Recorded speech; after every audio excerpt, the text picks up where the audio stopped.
जय हिंद। स्वागत है आप सभी का परीक्षा वाटिका एजुकेशन में। बिहार एसएससी सीजीएल 4 एडुटेरिया का टेस्ट सीरीज स्टार्ट हो गया है 15 फरवरी से। इसमें टोटल आपको 15 टेस्ट करवाए जाएंगे, जिसका शेड्यूल आपको यहाँ पर देखने को मिल रहा है। लास्ट टेस्ट आपका 15वां टेस्ट 31 मई को होगा। रजिस्टर कर सकते हो आप लोग वेबसाइट पर जाकर के। फटाफट सारे लोग सेशन को लाइक कर लीजिए, चैनल को सब्सक्राइब करके बेल आइकन को प्रेस कर लीजिए, ताकि नए टेस्ट का नोटिफिकेशन सबसे पहले आपको मिल पाएगा। सब्सक्राइब करके बेल आइकन दबाना बिल्कुल भी ना भूलिए आप लोग, क्योंकि अगला टेस्ट भी इसी यूट्यूब चैनल पर आने वाला है। बिहार एसएससी सीजीएल 4 का पहला टेस्ट यहाँ पर हम लोग कंप्लीट करेंगे। तो चलिए बढ़ते हैं टेस्ट की तरफ। आप लोगों की सुविधा के लिए ये टेस्ट हिंदी और इंग्लिश दोनों मीडियम में रखा गया है, ताकि दोनों मीडियम के बच्चों को यहाँ पर सहजता महसूस हो सके। साथियों, अगर इसका पीडीएफ चाहिए आपको तो परीक्षा वाटिका टेलीग्राम चैनल वहां मिल जाएगा आपको। परीक्षा वाटिका इस टेलीग्राम चैनल पर इसका पीडीएफ मिल जाएगा, या फिर आपको व्हाट्सएप पर चाहिए तो नंबर है 8676934039। इस नंबर पर व्हाट्सएप कीजिए, या टेलीग्राम है ये, टेलीग्राम पर जाकर के आप लोग ज्वाइन कर लीजिए। टेलीग्राम का लिंक भी मिल जाएगा इसी वीडियो के कमेंट बॉक्स और डिस्क्रिप्शन दोनों जगह पर। चलिए स्टार्ट करते हैं। पहला प्रश्न है हमारा, गांधी जी ने 1932 ईस्वी में उपवास प्रधानतया किसके लिए किया था? सही जवाब हो जाएगा ऑप्शन सी, रैमजे मैकडोनाल्ड के द्वारा लाए गए सांप्रदायिक अधिनिर्णय के कारण यह लगाया था। 1932 ईस्वी में ब्रिटिश प्रधानमंत्री था रैमजे मैकडोनाल्ड।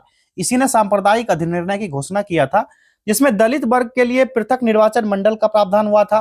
फिर महात्मा गांधी ने इसे भारतीय समाज की एकता के लिए घातक माना, क्योंकि गांधी जी का कहना था, उनका मानना था कि इससे हिंदू समाज में अस्थायी रूप से विभाजन हो जाएगा। इसी विरोध में गांधी जी ने यरवदा जेल में आमरण उपवास भी किया था। कहां पर? यरवदा जेल। यरवदा जेल यहाँ पर ही गांधी जी ने उपवास भी किया था। फिर उपवास के देशव्यापी जनदबाव बना था, राजनीतिक वातावरण बदला। अंत में जाकर के डेट था 24 सितंबर 1932 को गांधी जी और भीमराव अंबेडकर के बीच पूना पैक्ट हुआ था। क्या हुआ था? पूना समझौता। याद होगा आप सभी को, पूना समझौता गांधी जी और भीमराव अंबेडकर के बीच हुआ, जिसके बाद पृथक निर्वाचन मंडल के प्रावधान को समाप्त कर दिया जाता है। चलिए अगला क्वेश्चन देखिए। मैच करना है सूची 1 को सूची 2 से। यहाँ पर पहले सूची यहाँ पर दिए गए हैं, दूसरी सूची यहाँ पर है। दोनों सूची को मिलान कर लेते हैं वन बाय वन। चलिए पहला है फकीर रेवेलियन, यानी फकीर विद्रोह कब हुआ था? तो फकीर विद्रोह हुआ था बंगाल क्षेत्र में हुआ था, तो इसका तो पहला ही हो जाएगा भाई। फकीर विद्रोह बंगाल हो गया, ठीक। दूसरा है कूका मूवमेंट, कूका आंदोलन हुआ था पंजाब में, ये हो जाएगा तीसरा इसका। उसके बाद मोपला विद्रोह हो जाएगा अपना केरल में, मोपला केरल। और खासी विद्रोह हो जाएगा यहाँ पर असम में। तो क्या हो गया? 1 3 2 और 4 भाई, 13 24 देख लो कौन सा है। ऑप्शन सी यहाँ पर करेक्ट आंसर हो जाएगा। चलिए नेक्स्ट क्वेश्चन देखा जाए। सुभाष चंद्र बोस ने किस आंदोलन के बारे में कहा था कि जब भारतीयों का उत्साह चरम पर था तब आंदोलनकर्ता विपत्ति से कम नहीं थी? इसको थोड़ा सा जूम आउट कर लेते हैं। चलिए यहां पर क्या कहा जा रहा है? चलिए बड़ा क्वेश्चन था, एक्सट्रीमली सॉरी।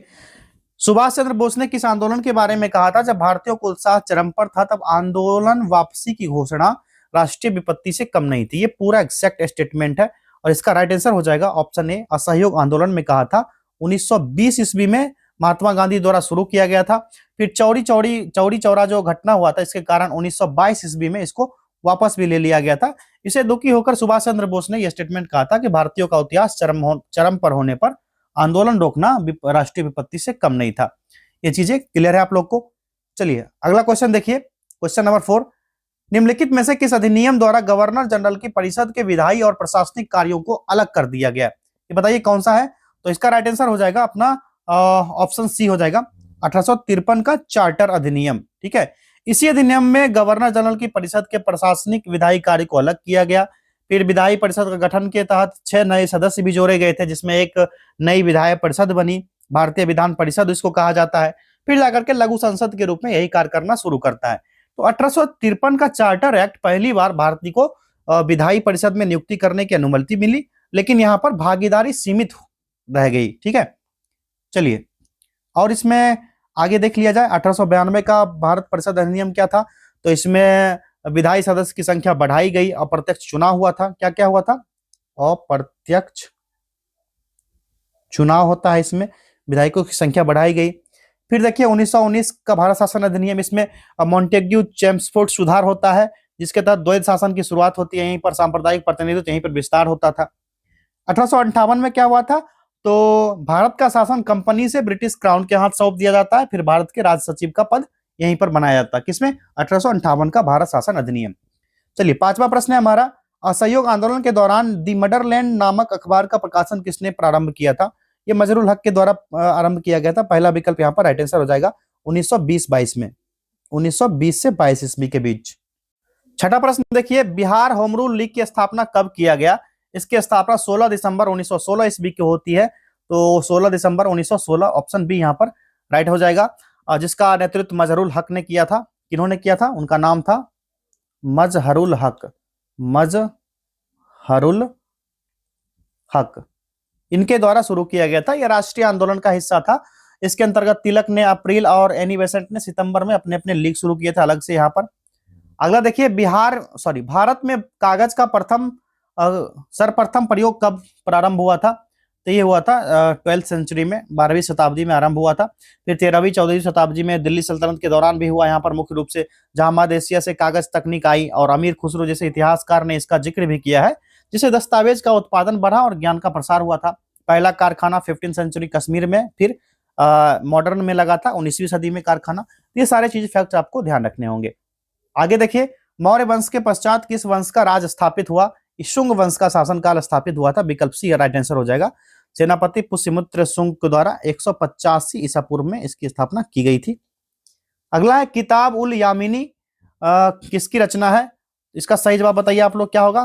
किताब उल यामिनी किसकी रचना है? तो ये हो जाएगा नस्ल अल उतबी का रचना है। विकल्प सी करेक्ट हो जाएगा, इसी ने लिखा था। और मोहम्मद इब्न अब्द अल जब्बार अल उतबी ने अरबी भाषा में इसका अनुवाद भी किया था। फिर किताबुल यामनी ने गजनवी शासक विशेषकर सुबुक्तगीन और महमूद गजनवी के 1020 ईस्वी तक के शासनकाल का यहाँ पर इतिहास वर्णन करता है।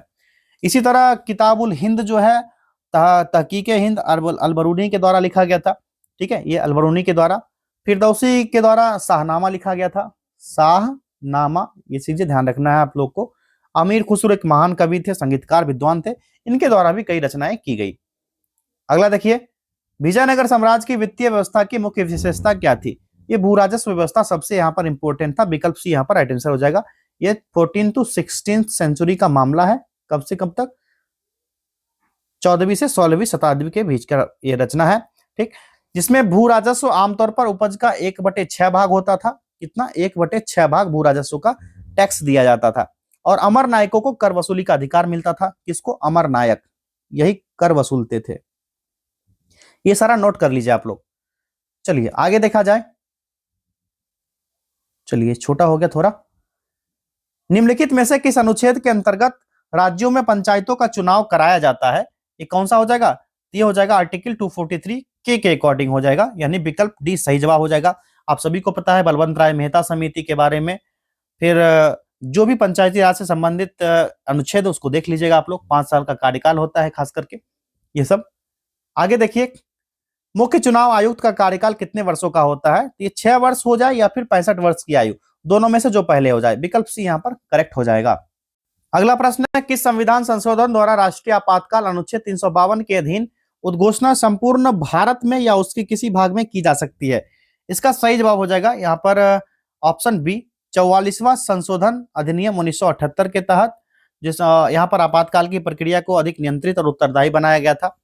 अगला है, प्राक्कलन समिति संसद के किस सदन के सदस्यों से गठित की जाती है? तो ये किया जाता है लोकसभा के सदस्यों द्वारा। विकल्प ए राइट आंसर होगा। और प्राक्कलन समिति जैसे जगह पर 30 सदस्य इसमें होते हैं। कितने? 30 सदस्य, 30 मेंबर्स होते हैं, जहां पर सभी सदस्य केवल और केवल किससे होते हैं? लोकसभा से होते हैं। राज्यसभा से कोई भी प्रतिनिधित्व यहाँ पर नहीं होता है। सदस्यों का चुनाव हर साल आनुपातिक प्रतिनिधित्व के सिद्धांत पर होता है, जैसे राष्ट्रपति का चुनाव होता है। और इनका कार्यकाल जो होता है 1 साल का होता है। कितने? 1 ईयर का होता है। किसका? प्राक्कलन समिति के सदस्यों का कार्यकाल 1 वर्ष का होता है। और ये जो होता है ना, भारतीय संसद की सबसे बड़ी समिति माना जाता है और सतत आर्थिक समिति के रूप में जाना जाता है। प्राक्कलन समिति को सतत आर्थिक समिति के रूप में भी जाना जाता है। लिख देते हैं यहाँ पर, सतत आर्थिक समिति, इस नाम से भी इसको जाना जाता है।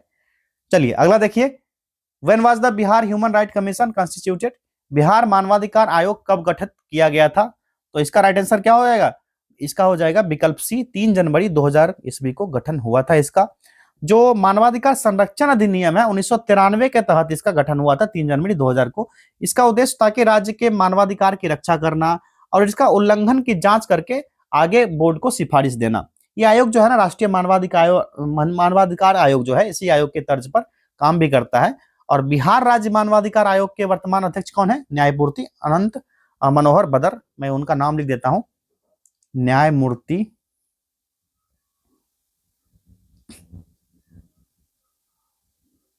अनंत नाम है उनका, ठीक है, अनंत मनोहर बदर, मनोहर बदर, ये पूरा इनका लंबा नाम है। अगला देखिए, यहां पर करेक्ट चूज करना, निम्नलिखित में से कौन भारत के राष्ट्रपति की मृत्यु पद पर रहते हुए हुई? किनका मृत्यु हुआ था पद पर रहते हुए? तो एक तो थे जाकिर हुसैन, तीसरे राष्ट्रपति, 3 मई 1969 को पद पर रहते हुए उनका डेथ हो जाता है, ठीक है। और एक और कौन हो जाएंगे? ये हो जाएंगे फखरुद्दीन अली अहमद। ये दूसरा और चौथा हो जाएगा भाई, दूसरा और चौथा, यानी केवल 2 और 4 विकल्प भी यहाँ पर राइट आंसर हो जाएगा। तो जाकिर हुसैन का डेथ कब हुआ था? तो 3 मई को हुआ था, 3 मई 1969 ईस्वी को। और फखरुद्दीन अली अहमद 5वें राष्ट्रपति थे। जाकिर हुसैन तो तीसरे हो गए, ठीक है, 3rd प्रेसिडेंट थे, और ये 5वें थे, ये 5वें थे, 5th प्रेसिडेंट थे। और इनका डेथ हुआ था 11 फरवरी 1977 को, 1977 को, जो कि पद पर रहते हुए, उस समय राष्ट्रपति के पद पर थे, उसी दौरान इनकी डेथ हो जाती है। चलिए अगला देखिए, भारत के संविधान का कौन सा अनुच्छेद संसद के चुनावों से संबंधित कानून बनाने का अधिकार देता है? राइट आंसर इसका हो जाएगा आर्टिकल 327, विकल्प डी यहाँ पर सही हो जाएगा। इसके तहत संसद निर्वाचन की प्रक्रिया होगी, क्षेत्र निर्धारण होगा और मतदाता सूची से जुड़े नियम यहाँ पर बनाना होता है। ये अनुच्छेद है, इसी अनुच्छेद के अनुसार जनप्रतिनिधित्व अधिनियम 1950 और 51 भी बनाया गया है। ये चीजें भी आपको ध्यान रखना है। चलिए अगला देखिए, निम्नलिखित महानुभावों अनुमोदित व्यक्तियों के रैंक और वरीयता काल क्रमानुसार व्यवस्थित कीजिए। कूट दिया गया है, कूट की सहायता से यहाँ पर आंसर बताना है। फिर चलिए इसको व्यवस्थित कर लेते हैं, उसके बाद देख लेंगे कौन सा आंसर होगा। पहला फॉर्मर प्रेसिडेंट, तो प्रोटोकॉल के अकॉर्डिंग वरीयता सूची में सबसे पहले कौन आएगा? तो पहले ऊपर से अगर दिया जाए यहाँ पर, तो प्रोटोकॉल के अकॉर्डिंग पूर्व राष्ट्रपति आएंगे वरीयता क्रम में 5वें स्थान पर, यानी कि ये 5वें स्थान पर आ जाएंगे, ठीक। उसके बाद लोकसभा अध्यक्ष वरीयता क्रम में 6ठे स्थान पर आएंगे, लोकसभा अध्यक्ष 6ठे स्थान पर आएंगे, ठीक। फिर पूर्व प्रधानमंत्री 7वें स्थान पर आएंगे, ठीक, 7वें। सुप्रीम कोर्ट के जज जो आएंगे ये किस पे? तो सुप्रीम कोर्ट के जज जो होंगे ये 9वें स्थान पर आएंगे, 9th प्लेस पर। और सॉलिसिटर जनरल जो आएंगे ये इस क्रम में 1 से 26 तक सीधे तौर पर सूचीबद्ध नहीं है, लेकिन प्रशासनिक रूप से ये अटॉर्नी जनरल रैंक 11 के नीचे आता है। तो रैंक 11 के नीचे आएगा तो 9वें रैंक पे है, तो 10वां रैंक मान लीजिए इनका, 10वां रैंक। तो यहाँ पर जो है ना सीधा सीधे 1 2 3 4 5 हो जाएगा। क्लियर है? क्या हो जाएगा? 1 2 3 4 और 5, पहला विकल्प यहाँ पर करेक्ट हो जाएगा। चलिए अगला देखिए, नीचे दी गई पहाड़ियों का उत्तर से दक्षिण की ओर सही क्रम निम्नलिखित में से कौन सा है? नॉर्थ टू साउथ पूछा जा रहा है, तो ये हो जाएगा नल्ला मलाई पहाड़ी, नीलगिरी, अन्नामलाई और इलायची, पहला यहाँ पर करेक्ट हो जाएगा। अगला है, पश्चिम की ओर प्रवाहित होने वाली नदियां हैं, ये 20 नंबर क्वेश्चन है, पश्चिम की ओर प्रवाहित होने वाली नदियां। इंग्लिश वालों अपना देख लेना यहाँ पर क्वेश्चन आप लोग, ये पूरा इंग्लिश का क्वेश्चन है। तो वेस्ट की ओर प्रवाहित होने वाली इसमें से हो जाएगी कौन कौन से? एक तो नर्मदा हो जाएगी, फिर उसके बाद माही नदी और ताप्ती, तीनों हो जाएगी। एक महानदी जो होगा ये है ना, ये नहीं होगा यहाँ पर। तो पश्चिम की ओर बहेगी ये सारी नदी, तो 1 2 और 3 भाई, 1 2 और 3 विकल्प बी हो जाएगा। क्लियर है? ये तीनों नदी पश्चिम की ओर बहने वाली है। तो भारत में पश्चिम की ओर बहने वाली जो नदियां हैं ना, इसमें नर्मदा आएगा, ताप्ती आएगा, माही, साबरमती, लूनी, और भी लिख देते हैं पश्चिम की ओर बहने वाली। साबरमती नदी भी जो है ना ये भी बहेगी, लूनी नदी भी पश्चिम की ओर ही बहती है, और ये भ्रंश घाटी से होकर बहती है और डेल्टा नहीं बनाती है। तो ये सारी जितनी भी नदियां हैं ये क्या करेगी? डेल्टा नहीं बनाएगी, ये भी ध्यान रखना। कभी स्टेटमेंट बना के पूछ दिया जाए ये सारी नदियां जो पश्चिम की ओर प्रवाहित होती है डेल्टा बनाती है, तो ना बाबा वहां टिक कर देना नहीं बनाती। अगर बोल देगा डेल्टा बनाती है तो नहीं बनाती है, ठीक। चलिए अगला देखिए, क्वेश्चन नंबर 21, निम्नलिखित में से कौन सा परमाणु ऊर्जा संयंत्र उनसे संबंधित राज्य से सुमेलित नहीं है? यहाँ पर सुमेलित करना है, कौन सा नहीं सुमेलित है ये पूछा जा रहा है। इसको जूम करते हैं थोड़ा, इसका सही जवाब हो जाएगा कड़नकुलम, जो कर्नाटका में है। तो कड़नकुलम जो है ना, कुडनकुलम, ये तमिलनाडु में, ये वाला गलत हो जाएगा। ये कहां पर है? तमिलनाडु में होगा, इसलिए गलत हो गया। तो राइट आंसर हो जाएगा ऑप्शन बी। अगला प्रश्न है, दक्षिण पश्चिम मानसून काल में निम्नलिखित स्थानों में से सबसे कम वर्षा कहाँ होती है? राइट आंसर हो जाएगा इसका चेन्नई, विकल्प बी।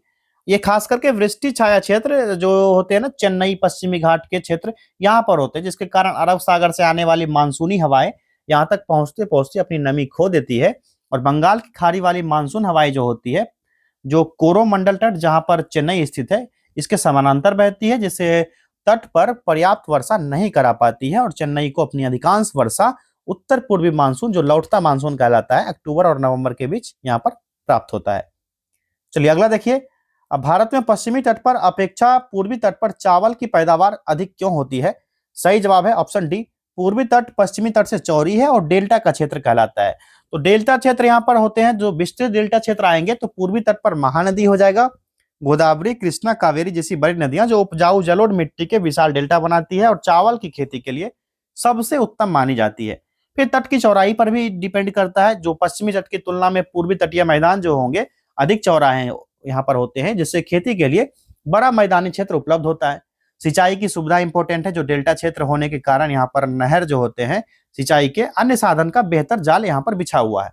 और सबसे इंपॉर्टेंट अनुकूल जलवायु होना चाहिए, और यहाँ की गर्म और आर्द्र जलवायु जो होगी चावल की फसल के लिए निरंतर अनुकूल बना रहता है। और पश्चिमी तट जो है संकीर्ण है, जहां पर नदियां डेल्टा के बजाय एस्चुरी बनाती है, जिससे चावल उत्पादन के बड़े मैदानी क्षेत्र उपलब्ध यहाँ पर नहीं हो पाते हैं। तो ये सारी चीजें यहाँ पर क्लियर रखना है। तो पूर्वी तट पश्चिमी तट से चौड़ी है तथा डेल्टा क्षेत्र है, इसलिए यहाँ पर चावल की पैदावार अधिक होती है। अगला देखिए, निम्नलिखित में से कौन सुमेलित नहीं है? सुमेल इसमें से किसका नहीं होगा? थोड़ा सा जूम कर लिया जाए तो आप लोग को सही से दिखेगा। चलिए अब सही है, इसको बताना है कौन सा सुमेलित नहीं है। तो इसमें से देख लीजिए कौन सा हो जाएगा। ऑप्शन डी देखिए, अमेरिका वाला जो बाग्यो है, ये वाला अमेरिका का नहीं है, क्योंकि ये फिलीपींस का है। ठीक है, कहां का है? ये फिलीपींस, फिलीपींस का हो जाएगा, इस वजह से ये गलत था, तो यही इसका करेक्ट आंसर हो जाएगा। नेक्स्ट क्वेश्चन है, निम्नलिखित में कहां सर्वाधिक जैव विविधता पाई जाती है? ये उष्णकटिबंधीय वर्षा वन होते हैं, विकल्प सी यहाँ पर राइट आंसर हो जाएगा, जो जीवन के अनुकूल परिस्थितियां बनाती है, इसलिए विश्व में सर्वाधिक जैव विविधता उष्णकटिबंधीय वन में पाई जाती है, जहां पर वनों में पौधे, जंतु, कीट, सूक्ष्म जीव, कई तरह की प्रजातियां अत्यधिक संख्या में पाई जाती है। खास करके बहुस्तरीय वनस्पति संरचना, जो ऊपरी छत्र, मध्य स्तर और निचला स्तर, यहाँ पर अधिक आवास प्रदान करती है, निरंतर ऊर्जा आपूर्ति होता है, जो सूर्य प्रकाश के कारण होता है। तो प्राइमरी यहाँ पर जो प्रोडक्टिविटी होता है, प्राथमिक उत्पादकता होता है, तो बहुत अधिक हो जाता है यहाँ पर। खास करके सवाना घास स्थल जो है, मैंग्रोव वन है, इसमें जैव विविधता होती है, परंतु वहां वर्षा वन से कम होती है जैव विविधता। फिर टुंड्रा क्षेत्र में जाओगे तो टुंड्रा बायोम अत्यधिक ठंडा होने के कारण न्यूनतम जैव विविधता वाला क्षेत्र बन जाता है। ये सारी चीजें यहाँ पर क्लियर हो गया, टुंड्रा वन, मैंग्रोव वन और सवाना का घास मैदान। तो इसका राइट आंसर वैसे होगा विकल्प सी, उष्णकटिबंधीय वर्षा वन, लेकिन सबके बारे में जानकारी होना बहुत जरूरी है। आगे देखिए, नेपाल की सीमा को स्पर्श करने वाले बिहार के जिलों का समूह है। एक चीज तो नेपाल का सीमा कौन कौन सा बिहार का जिला साझा करता है, एक उत्तर प्रदेश के साथ कौन कौन सा, झारखंड के साथ, यही तीनों तो पूछा ही जाता है, एक्स्ट्रा कुछ पूछता ही नहीं है। पश्चिमी चंपारण, पूर्वी चंपारण, सीतामढ़ी, मधुबनी, सुपौल, अररिया, किशनगंज, ये तो हो गया नेपाल के साथ। आप लोग एक बार देख लेना यूपी के साथ कौन कौन सा जिला साझा होता है बिहार का, और झारखंड के साथ, ये दो देख लोगे, इससे ज्यादा नहीं पूछा जाता किसी भी एग्जाम में। अगला है 27वां प्रश्न, देखिए यहाँ पर, किस पंचवर्षीय योजना में मानव संसाधन के विकास को सर्वोच्च प्राथमिकता दी गई है? तो इसका राइट आंसर हो जाएगा ऑप्शन सी, 8वां, 8th, जो कि 8वां पंचवर्षीय योजना था। कब से कब तक चला था? 1992 से 97 तक चला था, और मानव संसाधन विकास को यहाँ पर प्राथमिकता दिया गया था। इसमें शिक्षा का विस्तार प्रस्ताव में था, क्या था? शिक्षा का विस्तार होगा, स्वास्थ्य सेवा, स्वास्थ्य पर भी ध्यान दिया गया था, फिर कौशल विकास पर ध्यान दिया गया था, किस पर? कौशल विकास पर। जनसंख्या नियंत्रण भी इसी में शामिल था, क्या? जनसंख्या नियंत्रण, ये सारी चीजें यहाँ पर ध्यान देना होगा। तो एलपीजी मॉडल के बाद पहली पूर्ण योजना थी, मान्यता है कि मानव पूंजी विकास का ही आर्थिक विकास की कुंजी है, ये था 8th 5 ईयर प्लान। नेक्स्ट है, सकल घरेलू उत्पादन की प्रक्रिया में प्रयुक्त मशीन और पूंजी के मूल्य में आई कमी को घटा दिया जाता है, तो उसे कहते हैं, ऐसे चीजों को क्या कहा जाता है? तो राइट आंसर इसका हो जाएगा क्या? निवल घरेलू उत्पाद, एनडीपी कहा जाएगा। तो एनडीपी हो जाएगा विकल्प बी यहाँ पर राइट आंसर। ये वाला जो 27वां प्रश्न है ना साथियों, इसमें ना आप लोग 12 पंचवर्षीय योजना का सारा डाटा देख लेना। आप लोग कौन सा पंचवर्षीय योजना कब से कब तक चला था, एक प्रश्न यहां से बनते हैं निश्चित रूप से। नेक्स्ट क्वेश्चन है, निम्नलिखित में से कौन प्रत्यक्ष कर है? इसमें डायरेक्ट टैक्स कौन सा होगा, ये पूछा जा रहा है प्रत्यक्ष कर के बारे में। तो ये प्रत्यक्ष कर जो हो जाएगा यहाँ पर, इसमें व्यक्तिगत कर भी आएगा और निगम कर दोनों होगा। तो एक और दो विकल्प भी यहाँ पर हो जाएगा, व्यक्तिगत कर और निगम कर। व्यक्तिगत कर होता है कि व्यक्ति की आय पर लगता है और सीधे सरकार को दिया जाता है, इसीलिए अप्रत्यक्ष कर हो जाएगा। फिर निगम कर की बात कहें तो ये कंपनी के मुनाफे पर लगता है और इसका बोझ जो होगा कंपनियां ग्राहकों पर नहीं डालती, इसलिए यह प्रत्यक्ष कर हो जाता है। तो ये दोनों हो जाएंगे। फिर सीमा शुल्क क्या होगा? सीमा शुल्क आयात निर्यात पर लगता है तो इसका बोझ अंतिम उपभोक्ता पर डाला जाता है, इसलिए ये जो हो जाएगा अप्रत्यक्ष कर हो जाएगा, अप्रत्यक्ष। ठीक है, अप्रत्यक्ष कर हो जाएगा। फिर इसी तरह से जीएसटी जैसे होगा तो सेवाओं पर लगता है, तो ये अप्रत्यक्ष कर में आएगा। ठीक है, ये दोनों हो जाएगा अप्रत्यक्ष कर। ठीक, निगम कर व्यक्तिगत कर हो जाएगा, ये प्रत्यक्ष कर हो जाएंगे। चलिए अगला देखिए, वैश्विक वित्तीय स्थिरता रिपोर्ट किसके द्वारा तैयार एवं जारी की जाती है? तो अंतरराष्ट्रीय मुद्रा कोष इसका सही जवाब हो जाएगा विकल्प बी, जिसमें वैश्विक वित्तीय प्रणाली की स्थिति जोखिम का विश्लेषण किया जाता है और रिपोर्ट जो होगा विश्व अर्थव्यवस्था की स्थिरता से जुड़े खतरों का आकलन करती है, जिसमें बैंकिंग क्षेत्र, पूंजी बाजार और ऋण स्थिति का अध्ययन शामिल होता है। फिर इसमें जाकर के आईएमएफ क्या करेगी? इसका मुख्य उद्देश्य होता है वैश्विक मौद्रिक सहयोग और वित्तीय स्थिरता को बनाए रखता है और यही रिपोर्ट नीति निर्माता को आवश्यक सुझाव भी प्रदान करेगा। फिर वर्ल्ड बैंक विकास परियोजना के वित्त पोषण पर ध्यान देकर के विश्व व्यापार संगठन अंतरराष्ट्रीय व्यापार नियम से संबंधित कर देता है। तो ये वाला राइट आंसर हो गया विकल्प बी। ठीक है, अगला है मिलान करना है सूची 1 को सूची 2 के साथ। पहले सूची में अवार्ड दिया गया है, दूसरे में उसके संबंधित क्षेत्र दिए गए हैं। इसको मिलान कर लेते हैं वन बाय वन। पहला है ज्ञानपीठ पुरस्कार, ज्ञानपीठ अवार्ड जो हो जाएगा यह है लिटरेचर से संबंधित हो जाएगा, यानी कि चौथा। ठीक है, कौन सा होगा? चौथा हो गया, लिटरेचर से संबंधित ज्ञानपीठ अवार्ड। इसको सही से मिलान कर लिया जाए। चलिए अब सही है। फिर है भटनागर पुरस्कार, भटनागर पुरस्कार विज्ञान क्षेत्र में मिलता है, तो इसका हो जाएगा सामने सामने बिल्कुल मिला हुआ ही है। अर्जुन अवार्ड हो जाएगा, सभी को पता है खेल से संबंधित है अर्जुन अवार्ड, तो ये हो जाएगा पहला स्पोर्ट्स। और दादा साहब फाल्के ये सिनेमा के क्षेत्र में दिया जाता है। फिर इसी तरह और भी पुरस्कार है, जैसे मैं लिख देता हूं यहाँ पर धनवंतरी पुरस्कार, धनवंतरी पुरस्कार ये पुरस्कार हो गया शॉर्ट में। ठीक है, तो ये होगा चिकित्सा क्षेत्र में मिलता है। ये सब पूछा गया प्रश्न है, इसलिए लिखना जरूरी है आप लोग को। फिर होमी भाभा, होमी भाभा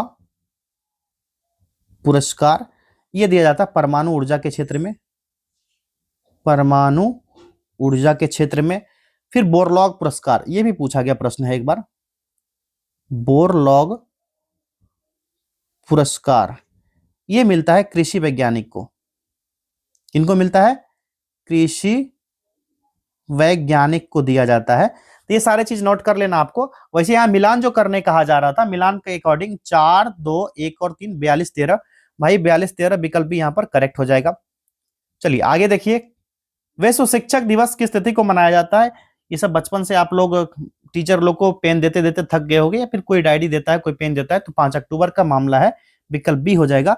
और इसकी घोषणा जो है ना यूनेस्को द्वारा 1994 में किया गया था। प्रतिवर्ष डॉक्टर सर्वपल्ली राधाकृष्णन के जन्मदिन के उपलक्ष्य में राष्ट्रीय शिक्षक दिवस 5 सितंबर को मनाया जाता है और प्रतिवर्ष 14 सितंबर को राष्ट्रीय हिंदी दिवस मनाया जाता है। 14 सितंबर को क्या मनाया जाता है? हिंदी दिवस। ठीक है, ये भी ध्यान रखना आपको। 14 नवंबर याद होगा आप सभी को, बाल दिवस। 14 नवंबर को बाल दिवस मनाया जाता है। और 2025 का थीम जो है ना शिक्षण को एक सहयोगी पेशे के रूप में फिर से परिभाषित करना, इसका थीम था शिक्षक दिवस का, विश्व शिक्षक दिवस का। अगला देखिए, किस वर्ष से भारतीय नोटों पर महात्मा गांधी का चित्र अंकित किया जाने लगा? ये 1969 से, विकल्प डी यहाँ पर करेक्ट हो जाएगा, क्योंकि इस दिन ही महात्मा गांधी का 100वीं जयंती था। 1869 में जन्म हुआ था, 1969 से इनका फिगर छपने लगा था। आगे देखिए, वेनेजुएला की राजधानी कहाँ है? तो ये काराकास हो जाएगा, काराकास विकल्प ए हो जाएगा। और भी कई स्टेट दिए गए हैं यहाँ पर, यानी कई कंट्रीज दिए गए हैं जिसकी राजधानी कहाँ है ये बताना है। तो आप लोग एक चीज कमेंट कीजिएगा, वेनेजुएला की मुद्रा क्या है? जल्दी से कमेंट करो आप लोग, वेनेजुएला की मुद्रा कहाँ है? काहिरा किसकी राजधानी हो जाएगी? तो ये हो जाएगी काहिरा जो है मिस्र की राजधानी है, काहिरा, ये चीजें आपको ध्यान रखना है। बेलग्रेड और बच गया मस्कट। कमेंट करो आप लोग, कहाँ की राजधानी बेलग्रेड और मस्कट। आगे बढ़ते हैं। पहली भारतीय कंपनी जिसे यूएसए नास्डाक में सूचीबद्ध किया गया था, यह है इन्फोसिस। पहला विकल्प यहाँ पर राइट आंसर हो जाएगा। इसको 1999 में सूचीबद्ध किया गया था, ठीक है। और अमेरिकी स्टॉक एक्सचेंज है जो कि तकनीकी कंपनियों के लिए बहुत फेमस है। नेक्स्ट क्वेश्चन है, निम्न में से कौन सा शहर सबसे योजनाबद्ध शहर का उदाहरण है? तो इसमें से जो हो जाएगा ये सिटी है चंडीगढ़। विकल्प डी यहाँ पर करेक्ट आंसर हो जाएगा। चंडीगढ़ शहर के प्रत्येक सेक्टर में आवास, बाजार, विद्यालय और पार्क की व्यवस्था की गई है। सड़क का जाल वैज्ञानिक ढंग से चौड़ा है, व्यवस्थित रूप से बनाया गया है। ग्रीन बेल्ट क्षेत्र बनाया गया जो कि खुली जगह पर विशेष ध्यान दिया जाता है। तो चंडीगढ़ पंजाब हरियाणा दोनों की राजधानी भी, ये चीजें भी आपको ध्यान रखना है। अगला एक, वर्ष 2006 में किरण देसाई को उनकी किस कृति के लिए बुकर पुरस्कार प्रदान किया गया था? एक वीडियो बनाया गया 2026 में, क्या क्या पुरस्कार से संबंधित 1 घंटे का वीडियो है, आप लोग जाकर के देख लीजिएगा, इसी यूट्यूब चैनल पर मिल जाएगा, एडुटेरिया का ही है, ठीक है। तो इसका राइट आंसर हो जाएगा 37 का द इनहेरिटिंग ऑफ लॉस, विकल्प सी। अगला है, ब्रिज किस खेल में अपनाई जाने वाली तकनीक है? ये तकनीक जो है कुश्ती में अपनाया जाता है। पहला विकल्प यहाँ पर राइट आंसर हो जाएगा। और इसमें से अपनी पीठ को जमीन से बचाने के लिए सिर और पैर के सहारे शरीर को ऊपर उठा लेता है खिलाड़ी, जिसमें शरीर की स्थिति पुल के समान दिखाई देती है। अगला है, वैज्ञानिक और इंजीनियरिंग संगणना के लिए किस भाषा का प्रयोग उपयुक्त माना जाता है? राइट आंसर इसका हो जाएगा फोर्ट्रॉन, विकल्प ए। अगला है, भारतीय वनस्पति सर्वेक्षण का मुख्यालय कहाँ है? इस मुख्यालय है इसका कोलकाता में, विकल्प बी राइट आंसर होगा। और इसकी स्थापना जो हुई है, कब हुई थी? 1890 में की गई थी। भारतीय वनस्पति सर्वेक्षण मुख्य ये कलकत्ता में, इसकी स्थापना 1890 में। नेक्स्ट क्वेश्चन देखिए 41, किस राज्य के पर्यटन को पाटा गोल्ड अवार्ड 2025 का अवार्ड मिला है? तो केरल पर्यटन हो जाएगा, विकल्प सी, इसी को मिला है पाटा गोल्ड अवार्ड। क्लियर है? चलिए क्वेश्चन नंबर 42 अब होगा, इसको थोड़ा सा जूम आउट, नहीं चलिए इंग्लिश वालों के लिए सही रहेगा। चलिए अब सही दिख रहा होगा इंग्लिश वालों पूरा। किस देश ने विश्व का पहला द्वी टावर और तापीय ऊर्जा संयंत्र को शुरू किया है? इसका सही जवाब हो जाएगा विकल्प बी, चीन ने शुरू किया ये। अगला प्रश्न है, भारत के निजी तौर पर विकसित ऑर्बिटल लॉन्च व्हीकल का नाम क्या है? राइट आंसर विक्रम 1 इसका नाम है, विक्रम 1, विकल्प डी राइट आंसर हो जाएगा इसका। और ये ना कंपनी स्काई रूट एरोस्पेस द्वारा विकसित किया गया है। किसके द्वारा? स्काई रूट कंपनी है, स्काई रूट एरो स्पेस, इसी कंपनी के द्वारा विक्रम 1 बनाया गया है, ठीक है। नेक्स्ट है, भारत ने किस राज्य के 4 ज्ञात लुप्तप्राय प्रजातियों के संरक्षण के लिए 1 करोड़ रुपए का विशेष बजट पेश किया है? तो इसका सही जवाब जो हो जाएगा राइट आंसर विकल्प सी हो जाएगा, तमिलनाडु ने, जिसमें कि शेर पूंछ वाले मकाक जो है, ठीक है, कौन कौन से प्रजाति है इसमें, ये भी लिखना बहुत अनिवार्य है यहां पर। शेर पूंछ वाले मकाक, ये मकाक जानवर का नाम है, लेकिन शेर जैसा इसका पूंछ होता है। एक तो ये हो गया, फिर हो जाएगा मद्रास हेजहोग, मद्रास हेजहोग। फिर तीसरा हो जाएगा धारीदार लकड़बग्घा, धारीदार लकड़बग्घा, ठीक है। और हम्प हेडेड महासीर हो जाएगा एक, चौथा लिख लीजिएगा, हम्प हेडेड महासीर।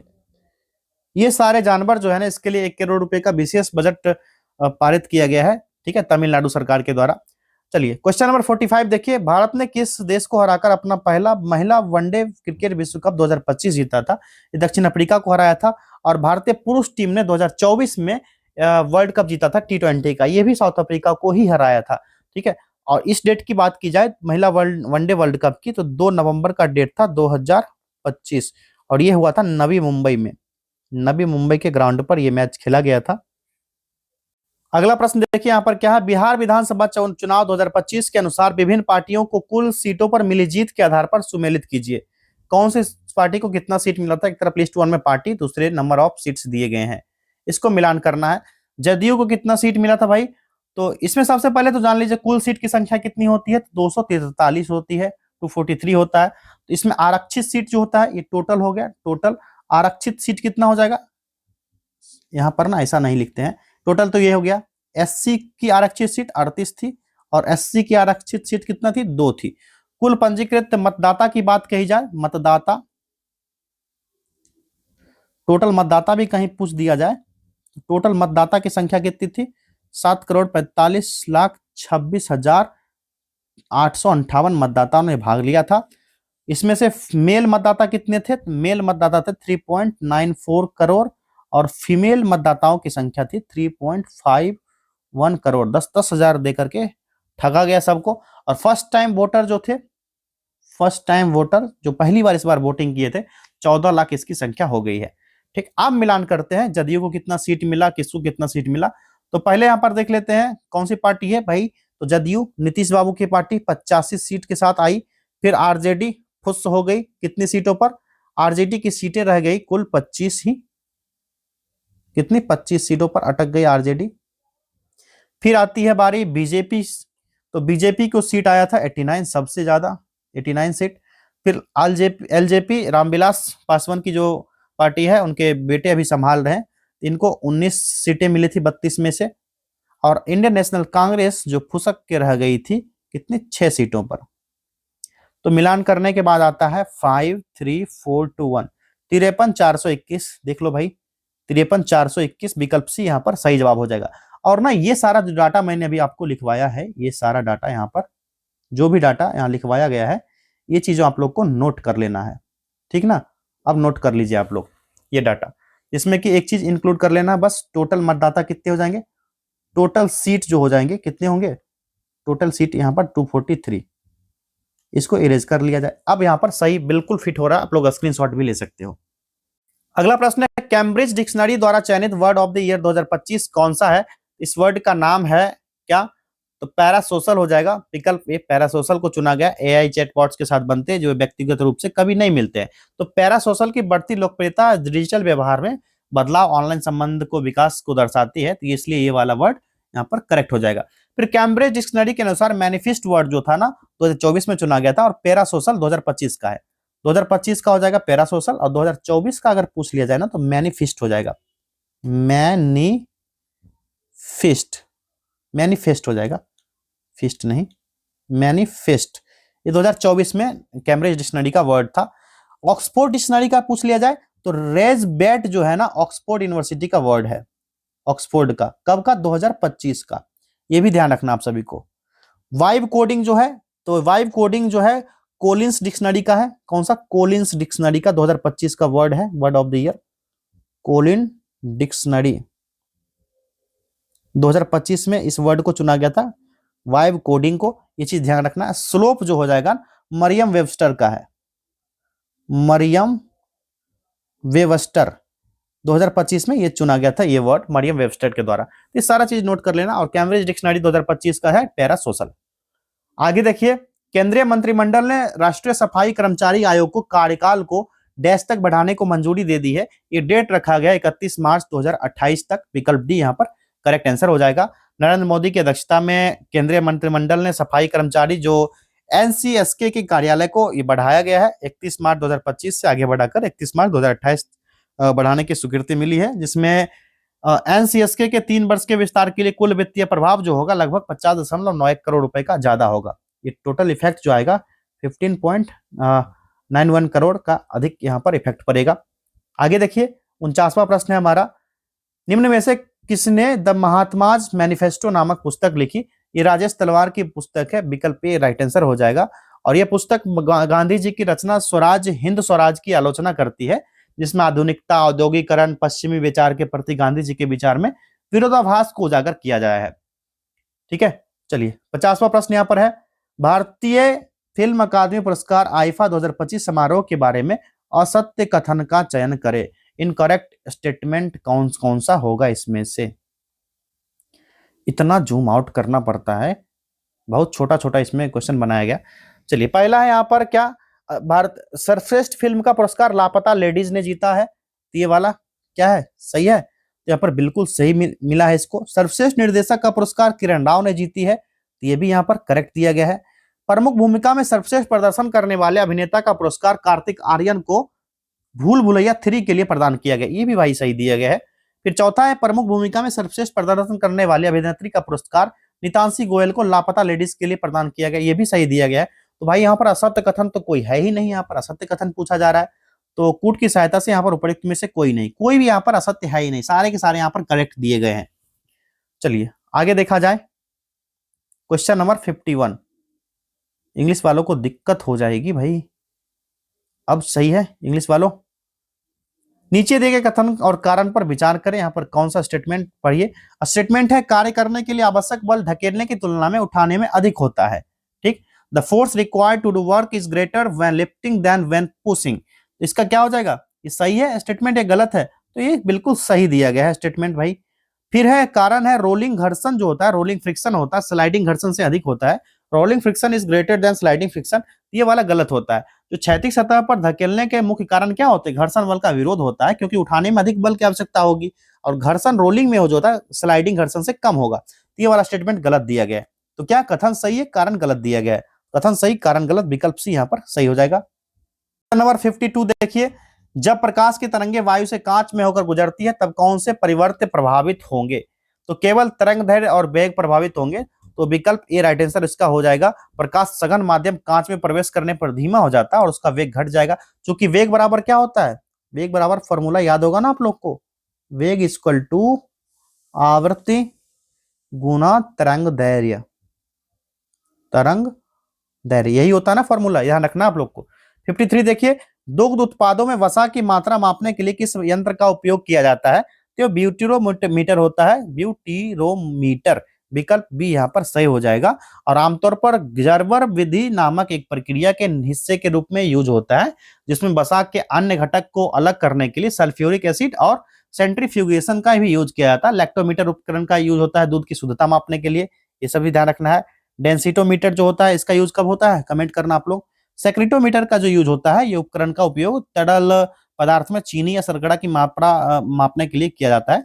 ये चीजें आप लोग को ध्यान रखना है। चलिए क्वेश्चन नंबर 54 देखिए, निम्नलिखित कथनों पर विचार करें और सही कथन चुनना है कूट की सहायता से। स्टेटमेंट पहला पढ़िए, वे पदार्थ जो ऊष्मा को आसानी से स्वयं में होकर गुजरने देते हैं कुचालक कहलाते हैं। ये वाले क्या है, सही है गलत है, तो भाई बिल्कुल ही सही नहीं है। जो पदार्थ ऊष्मा को मापने में आसानी से गुजरने देते हैं उन्हें सुचालक कहा जाता है, कुचालक नहीं, इसको सुचालक कहा जाएगा। ठीक है, ये सुचालक होगा। फिर अगला दूसरा है क्या है, क्लिनिकल थर्मामीटर में तापमान की परास 32 डिग्री से 42 डिग्री तक होती है, तो ये 35 डिग्री से 42 डिग्री होती है, ना कि 32 से 42, 35 डिग्री से 42 डिग्री सेंटीग्रेड होती है। तो ये स्टेटमेंट भी गलत है, दूसरा भी गलत है, दोनों का दोनों यहाँ पर गलत है। राइट आंसर हो जाएगा ना तो एक ना ही दो, क्योंकि सही कथन पूछा जा रहा था, तो ना ही पहला सही है ना ही दूसरा सही है यहाँ पर। आगे देखिए 55वां प्रश्न है, निम्नलिखित में से कौन सा सही सुमेलित नहीं है। यहाँ पर फिर से पूछा जा रहा है कौन सा सही सुमेलित नहीं होगा। तो गैल्वेनोमीटर विद्युत प्रतिरोध, ये वाला गलत है, क्योंकि गैल्वेनोमीटर होता है ना एक उपकरण है जिसका उपयोग विद्युत परिपथ में छोटी विद्युत धारा को पता लगाने के लिए, मापने के लिए किया जाता है। तो ये वाला यहाँ पर गलत है, विद्युत प्रतिरोध नहीं, विद्युत धारा को मापा जाता है विद्युत परिपथ में, और छोटी विद्युत धारा को। अगला है diodes are used for, diode का प्रयोग किया जाता है। 56वां प्रश्न देखिए, डायोड का जो यूज होता है किस लिए होता है, तो एसी वोल्टेज को डीसी वोल्टेज में परिवर्तन करने के लिए। विकल्प बी यहाँ पर सही हो जाएगा। क्लियर है। चलिए 57 देखिए, मनुष्य के लिए सबसे हानिकारक विकिरण कौन सा है, ये हो जाएगा गामा किरण। कौन सी, गामा किरणें, विकल्प सी, जो कि सबसे हानिकारक विकिरण माने जाते हैं, क्योंकि इसमें सबसे अधिक भेदन क्षमता होती है और बिना रुके मानव शरीर को पूरी तरह से गुजर सकती है इसमें। जिससे आंतरिक उत्तक होता है, डीएनए को नुकसान पहुंचता है, जिससे गंभीर स्वास्थ्य समस्या जैसे कि कैंसर, विक्रम सिंड्रोम, ये सारे किरण के कारण हो सकता है। फिर अल्फा किरण के बारे में भी जान लीजिए, ये भेदन क्षमता बहुत कम होती है और इसे कागज की एक सेट या मृत त्वचा या बाहरी परत पर रोका जा सकता है। हालांकि अगर इन्हें निगल लिया जाए या सांस के जरिए अंदर ले लिया जाए तो बेहद हानिकारक होगा ये। फिर बीटा किरण क्या होता है, तो बीटा किरण जो होगा भेदन क्षमता अल्फा किरण से अधिक होगा लेकिन गामा किरण से कम होगा। इसे पतले एल्युमिनियम या प्लास्टिक की शीट से रोका जा सकता है और ये त्वचा को नुकसान पहुंचा सकती है, लेकिन आंतरिक रूप से के लिए सबसे खतरनाक होती है, आंतरिक रूप में इसको यूज नहीं किया जा सकता है। तो बीटा किरण क्या होगा, अल्फा किरण से क्या होगा, ज्यादा होगा और गामा से कम होगा। ठीक है, अल्फा किरण से क्या होगा, ज्यादा होगा, लेकिन गामा किरण से कम होगा। क्लियर है, ये बीटा किरण है। चलिए आगे देखा जाए 58, निम्नलिखित विकिरण के आवृत्ति के बढ़ते क्रम में व्यवस्थित करिए। यहां पर दिए गया कोड का सही चूज करके सही उत्तर देना है। यहाँ पर कोड भी दिया गया है। तो पहला है रेडियो विकिरण, रेडियो विकिरण जिस सबसे कम आवृत्ति होती है, फिर अवरक्त विकिरण, ठीक, पहले स्थान पर ये हो जाएगा, दूसरे स्थान पर अवरक्त विकिरण, फिर तीसरे स्थान पर विजिबल विकिरण और चौथे स्थान पर एक्सरेज। एक्सरे सबसे अधिक होगा, उच्चतम आवृत्ति होती है इसमें सबसे ज्यादा, और गामा किरण इसके बाद पांचवा अगर होगा तो गामा किरण हो जाएगा। गामा दिया नहीं गया है, लेकिन अगर होता तो गामा किरण होता। तो 1 2 4 और 3, भैया 1 2 4 और 1 2 4 और 3, विकल्प डी यहां पर सही हो जाएगा। 59 देखिए, प्रकाश की गति किस माध्यम में सबसे कम होती है? कौन से माध्यम होगी? ठोस माध्यम में सबसे कम होगी प्रकाश की गति। चलिए क्वेश्चन नंबर 60 देखा जाए। सीमेंट के ग्राइंडिंग प्रक्रम के अंतर्गत क्लिंकर चूर्ण को जिप्सम मिलाने का उद्देश्य है। जिप्सम इसमें मिलाया जाएगा तो सेंटिंग की दर को मंदित किया जा सकता है। तो पहला विकल्प यहां पर सही है। और जिप्सम सीमेंट में जमने की प्रक्रिया हाइड्रेशन को धीमा करता है, जिसको फ्लैश सेटिंग भी कहा जाता है। क्या कहा जाता है? Flash setting. ठीक है, आगे देखिए, वे तत्व जिसकी द्रव्यमान संख्या परमाणु संख्या भिन्न हो परंतु उनके नाभिक में न्यूट्रॉन की संख्या समान हो, वे कहलाते हैं। तो ऐसे तत्वों को समन्यूट्रॉनिक कहा जाता है। विकल्प भी यहां पर सही हो जाएगा। चलिए आगे देखा जाए। नीचे दिए गए कथन और कारण पर विचार करिए। स्टेटमेंट जो दिया गया है पढ़िए, क्या है? सामान्य तापमान पर आयोडीन एक ठोस अवस्था में पाया जाता है, बिल्कुल सही है। और कारण दिया गया आयोडीन एक उत्कृष्ट गैस है या नोबल गैस है, गलत दिया गया है। आयोडीन उत्कृष्ट गैस नहीं है भाई, इसलिए गलत हो जाएगा। तो यहां पर कथन सही है, कारण गलत है। विकल्प कौन सा हो जाएगा? सी।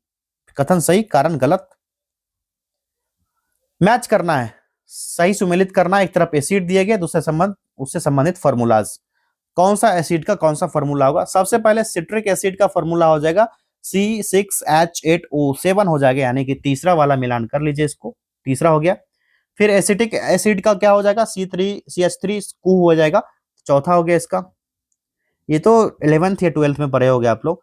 फॉर्मिक एसिड का हो जाएगा क्या? H2। फिर हो जाएगा लैक्टिक एसिड, ये वाला पहला वाला। 3 4 2 और 1, 34 21, 34 21 भाई, विकल्प सी यहां पर सही हो गया।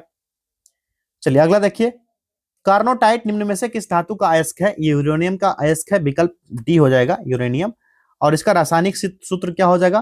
कार्नोटाइट का रासायनिक सूत्र आप लोग लिख लेना, ये हो जाएगा K2UO2 into 2 into VO4 into 2 into 3H2O, ये वाला फॉर्मूला हो जाएगा कार्नोटाइट का। नीला कशिश का रासायनिक नाम क्या है? किसका? नीला कशिश का पूछा जा रहा है। कॉपर सल्फेट हो जाएगा नाम, विकल्प डी हो जाएगा, जिसका सूत्र होता है CuSO4 इंटू 5H2O। ठीक है, नीलत होता। गोताखोरों द्वारा गहरे समुद्र में सांस लेने के लिए ऑक्सीजन के साथ डैश गैस का मिश्रण होता है। इसमें जो गैस मिलाया जाता है, हीलियम का मिश्रण मिलाया जाता है, विकल्प बी हो जाएगा। हीलियम गैस का मिश्रण इस्तेमाल इसलिए होता है ताकि उच्च दबाव में नाइट्रोजन के नशा और डिकम्प्रेशन सिकनेस से बचा जा सके, क्योंकि हीलियम जो होगा नाइट्रोजन की तुलना में शरीर में कम घुलता है और सांस लेने में आसानी भी होगा। तो हीलियम हवा से हल्की होती है, जिससे उच्च दबाव में सांस लेना आसान हो जाता है और फेफड़े को हवादार करना सरल होता है। आगे देखिए, निम्न में से कौन सा एवियन फ्लू वायरस है जिसको बर्ड फ्लू वायरस भी कहा जाता है? ये है H5N1, पहला विकल्प यहाँ पर करेक्ट है। अगला देखिए, इलेक्ट्रोकार्डियोग्राफ का आविष्कारक कौन है? विलियम एंथोवेन हो जाएगा, 1903 में आविष्कार किया था। कब किया था? 1903 ईस्वी में। नेक्स्ट क्वेश्चन देखिए, बीज के प्रकीर्णन में सेंसर विधि किस पादप में पाई जाती है? तो करेक्ट आंसर हो जाएगा, ये पोस्ते में पाया जाता है, पोस्ता का पौधा जो होता है, विकल्प सी हो जाएगा। और इसी प्रकार प्रकीर्णन का मुख्य उद्देश्य होता है जनक पौधा उसकी संतति के बीच जल, खनिज, वायु, प्रकाश के लिए होने वाली प्रतिस्पर्धा को कम करता है। अगला लैक ऑफ ऑक्सीजन है। आलू के भंडारण में ऑक्सीजन 2 की कमी से डैश रोग होता है। इस रोग का नाम है ब्लैक हार्ट, विकल्प डी राइट आंसर होगा, ये ऑक्सीजन की कमी के कारण होता है। अगला है, निम्न में से कौन सा मानव हार्मोन जिसके माध्यम से सोने जागने का चक्र नियंत्रित होता है? ये कौन सा हो जाएगा? तो मेलाटोनिन हो जाएगा, पहला ही हो जाएगा। सूची 1 को सूची 2 से मिलान करना है। एक तरफ डिजीज दिया गया, दूसरी तरफ इसका कारक दिया गया है और कहा जा रहा है कूट का उपयोग करके सही उत्तर यहां पर चुनने को। मिलान करते हैं। टिटनस जो हो जाएगा, किसके कारण होगा टिटनस? तो टिटनस होगा, टिटनस का बैक्टीरिया हो जाएगा कारक। फिर आएगा खसरा, खसरा होगा वायरस के कारण, विषाणु के कारण। पाइडिया हो जाएगा, इसका प्रोटोजोआ हो जाएगा पाइडिया का। फिर एथलीट फुट हो जाएगा फंगस के कारण। 4 3 1 और 2, 43 12 भाई, 43 12 देख लो, विकल्प डी है ना, 43 12। अगला क्वेश्चन देखिए, which of the following glands provides lubrications to the eyes through its secretions। निम्न में से किस ग्रंथि के माध्यम से नेत्रों में स्राव द्वारा चिकनाई प्रदान करती है? राइट आंसर इसका हो जाएगा कौन सा? हार्टेरियन ग्रंथियां, विकल्प ए राइट आंसर हो गया। अगला है मानव शरीर की सबसे बड़ी अंतःस्रावी ग्रंथि कौन सी है? तो बताइए हो जाएगा कौन सा? थायराइड ग्रंथि हो जाएगा। चलिए नेक्स्ट क्वेश्चन देखिए, क्वेश्चन नंबर 75 है यहाँ पर। निम्न में से स्वाद जीभ पर नहीं पाए जाते हैं, कौन सा स्वाद जीभ पर नहीं होगा ये बताना आपको। तो यहाँ पर देख लीजिए सही उत्तर क्या होना चाहिए। जीभ पर स्वाद, मीठा का देखिए जीभ पर स्वाद होगा, एक वन बाय वन देखते हैं। मीठा का तो होगा भाई, करवा भी जीभ पर स्वाद लग जाएगा, नमकीन भी पता चल जाता है जीभ पर ही। फिर मसालेदार, मसालेदार का जीभ पर पता नहीं चलेगा। उमामी जो होगा, उमामी का भी जीभ पर पता चल जाएगा, ठीक है।